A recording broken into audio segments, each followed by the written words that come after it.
பாருங்க இப்போ நார்மலா மாதிரி நான் தச்சிட்டு வந்துட்டேன். நம்ம துணியை விட்டு நீடல் வந்து வெளியில இருக்கு.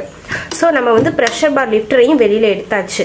ஆனா நம்ம துணியை எடுக்கிறதுக்கு வந்து ரொம்ப டைட்டா இருக்கு. நமக்கு ப்ரெஷர் பார் லிஃப்டரை வந்து நம்ம மேல தூக்கிட்டோம், நீடலும் துணியை விட்டு வெளியில தான் இருக்கு. ஆனா நமக்கு துணி எடுக்கிறதுக்கு கஷ்டமா இருக்கு. இதுக்கு என்ன காரணம் அப்படின்னா, இப்ப பாருங்க, இந்த டேக்கப் லீவரை வந்து நான் ஹையஸ்ட் பாயிண்ட்ல வச்சிடுறேன். டேக்கப் லீவர் ஹையஸ்ட் பாயிண்ட்ல இருக்கு. இப்போ ப்ரெஷர் பார் லிஃப்டரை வச்சு துணியை வெளியில எடுக்கிறோம். ஈஸியா வந்து நம்ம வெளியில எடுத்துட்டோம். நம்ம துணியை வந்து ஒன்ஸ் தச்சு முடிச்சுட்டு வெளியில எடுக்கும் போதும் இந்த டேக்கப் லீவர் வந்து ஹையஸ்ட் பாயிண்ட்ல இருந்தால் தான் நீங்க ஈஸியா எடுக்க முடியும். அப்படி இல்லை, அது உங்களுக்கு ஹையஸ்ட் பாயிண்ட்ல இல்லை அப்படின்னா நீங்க நீடில் வந்து துணியை விட்டு வெளியில எடுத்தாலும் கூட ப்ரெஷர் பார் லிஃப்டர் இந்த மாதிரி நீங்க தூக்கி விட்டுட்டா கூட அது உங்களுக்கு கஷ்டமா இருக்கும். நீங்க ஒன்ஸ் ஸ்டிச் பண்ணிட்டு எடுக்கும்போது ஹேண்ட் வீல வச்சு ஒரு தடவை நீங்க இப்படி சுத்தினாதான் துணியை எடுக்க முடியும்.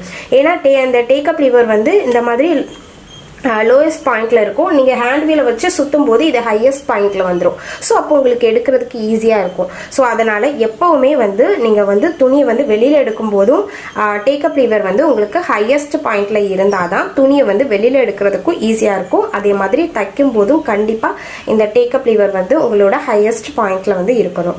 ஸோ இந்த ஒரு ரீசன்னால தான் உங்களுக்கு துணியை எடுக்கிறதுக்கு வந்து கஷ்டமா இருக்கிற மாதிரி இருக்கு. ஸோ இந்த வீடியோ கண்டிப்பா வந்து எல்லாருக்கும் யூஸ்ஃபுல்லா இருக்கும் அப்படின்னு நினைக்கிறேன். இந்த வீடியோ வந்து உங்களுக்கு பிடிச்சிருந்தது அப்படின்னா லைக் பண்ணுங்க, கமெண்ட் பண்ணுங்க. ஏதாவது டவுட் இருந்ததுன்னா கண்டிப்பா கமெண்ட் பண்ணுங்க. கண்டிப்பா நாங்க நெக்ஸ்ட் வீடியோல வந்து அதை வந்து அப்லோட் பண்றோம்.